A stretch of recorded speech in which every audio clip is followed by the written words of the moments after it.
attention, parce qu'après on va aller sur d'autres déclinaisons, d'autres appellations. Le sacrifice de Kémy et de ses partisans, on pourrait peut-être synthétiser ça comme ça. Je pense qu'il n'y a pas de sacrifice suffisamment important pour la terre qui est la matrice du panafricanisme. Ça, c'est le premier point. Je pense qu'on a trop tendance dans ce monde à oublier. La mère de mes deux enfants aînés disait dans sacrifice, il y a sacré.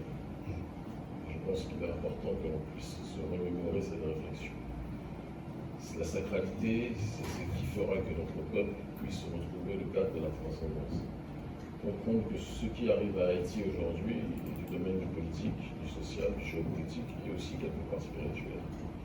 Il y a une volonté d'une oligarchie de toutes les couleurs en réalité, même si elle est en grande partie noire, mais il y a aussi des noirs qui font partie de ce système de prédation qui estime que le fait de laisser Haïti voler de ses propres ailes pourrait être un danger et pourrait créer un virus qui pourrait se propager aux quatre coins du monde.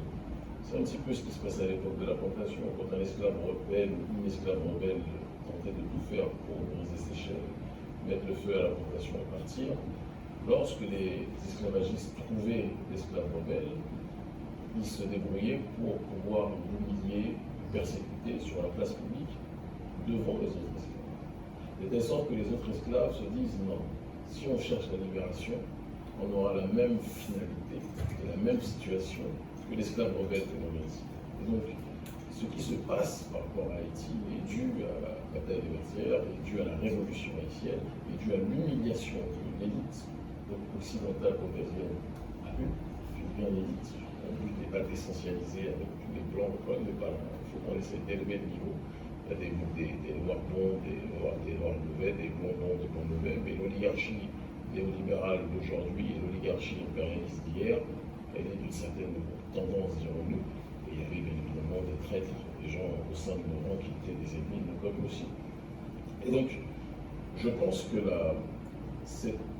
a été fait, tout a été planifié, paralyser la vitalité d'Haïti, l'embourber dans des problèmes qu'on présente comme dû au mal, à la malédiction d'Haïti. Vous voyez même que ce sont des terminologies qui sont employées parfois par les médias pour justifier l'entre-déchirement de nos populations, pour justifier le basculement et l'instabilité économique et politique.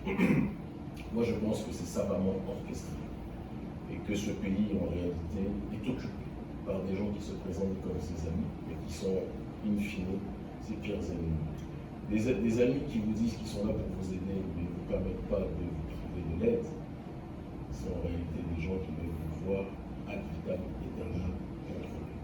Il n'y a pas un pays, à ma connaissance, qui est plus occupé par les ONG dans le monde que Haïti. Je crois que c'est le pays, c'est la mecque des ONG occidentales, c'est la mecque des détournements de fonds aussi sur le terrain politique, et je précise bien, sinon certains sont capables de comprendre complètement de choses tellement l'esprit de certains est compliqué. Et je pense que la décolonisation sera bicéphale. Il faut une révolution citoyenne, je n'appelle pas aux armes ou autres, parce que qu'on prend l'esprit au terme de révolution, ça pas un peu panique.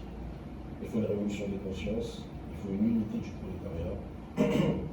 Je l'ai dit à toutes mes interventions, je l'ai dit à certains chefs de groupe prétendument qualifiés d'armée, il faut que les gangs baissent les armes.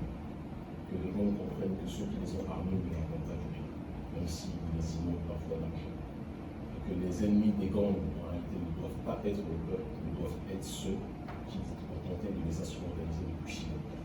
Et le jour où il y aura une union révolutionnaire, après un pardon qui sera demandé par les membres des gangs vis-à-vis du peuple qui est terrorisé aujourd'hui dans certaines zones d'Haïti, le jour où il y aura un pardon, une commission de pardon, de réconciliation, le jour où il y aura une transversalité dans l'union et que chacun et chacune se retourneront contre l'ennemi commun qui est constitué de ceux qui veulent voir Haïti à genoux, je peux vous assurer que Haïti pourra en devenir, et ça peut se faire beaucoup moins longtemps qu'on le croit en réalité. Haïti pourra redevenir un centre de gravité de la révolution comme Haïti l'a été à son commencement. Très bien.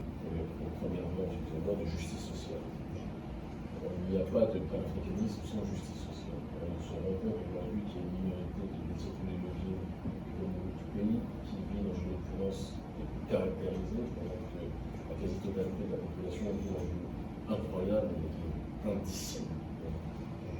faut qu'on arrive à un moment où on puisse être capable de casser ce monopole. Et ce monopole est détenu par des petites castes de toutes les couleurs, même s'il y a différentes composantes qui sont inégalement réparties en son sein. Il faut que cette caste, à un moment donné, soit elle comprenne le droit dans ce pied, soit que cette caste-là soit regardée dans les yeux par le peuple et que le peuple prenne sa responsabilité. Ça, c'est le problème. Deuxième point, je pense qu'il va falloir à un moment donné s'exprimer comme nous l'avons fait en Afrique et comme nous le faisons continuellement en Afrique francophone ou ailleurs contre les puissances coloniales. C'est-à-dire que des gens qui se présentent comme les meilleurs amis d'Haïti, le Canada, je ne vais pas me faire des amis, mais bon, je suis déjà interdit de rentrer dans leur pays, le Canada, les États-Unis, du moins les gouvernements, parce que je n'ai rien contre le peuple du Canada, vraiment rien. Je n'ai rien contre le peuple des États-Unis, vraiment rien, sauf ceux qui n'aiment pas les voir, quelqu'un, évidemment, je ne les aime pas non plus.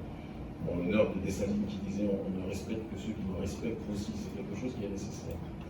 Mais les États-Unis, le Canada, la France, ces pays se présentent comme les meilleurs amis d'Haïti. Qu'est-ce qu'ils ont fait pour Haïti? À part imposer un processus d'appauvrissement, excusez-moi, généralisé. Il arrive un moment où il faut qu'on puisse démanteler ce système colonial, néocolonial, qu'on puisse dire aux ONG qu'elles aillent faire les bons samaritains ailleurs, dans leur pays. Il y a des difficultés aussi dans leur pays, il y a des pauvres aussi dans leur pays, il y a des gens qui sont dans une dynamique d'injustice sociale. Les Haïtiens ne sont pas des mendiants. D'accord? Nous pouvons nous en sortir nous-mêmes. Et de la même façon que nous parlons du colonialisme, on ne peut pas en parler sans parler aussi de la démarche de l'Union africaine. J'ai été invité il y a une semaine de cela avec une délégation de notre organisation pour l'Afrique Liberation de l'Afrique, comme on l'appelle aujourd'hui, en Éthiopie. L'Union africaine ne peut pas parler du panafricanisme tant qu'elle sera majoritairement financée par les ennemis des Africains. Et les ennemis des Africains qui financent l'Union africaine nous dictent son agenda. Et lorsqu'on est dans une démarche aujourd'hui où on envoie des policiers, non pas pour lutter contre la petite caste qui détient le monopole financier et économique et qui asphyxie la population, mais qu'on envoie des armées pour lutter contre des frères qui ont été armés par cette petite caste, en réalité on fait le tour du problème, on fait des circonvolutions, on ne rentre pas dans le centre des choses. Donc je pense que le vrai problème aujourd'hui d'Haïti, c'est une partie de l'élite, pas dire une très grande partie, je ne veux pas essentialiser parce que c'est des gens qui sont bons dedans, mais il y a une partie qui est noyée et vautrée dans la corruption, il faut qu'on en parle, et il y a une partie qui est censée diriger Haïti, et qui prend ses ordres à Washington, à Paris ou au Canada. Ça ne peut pas.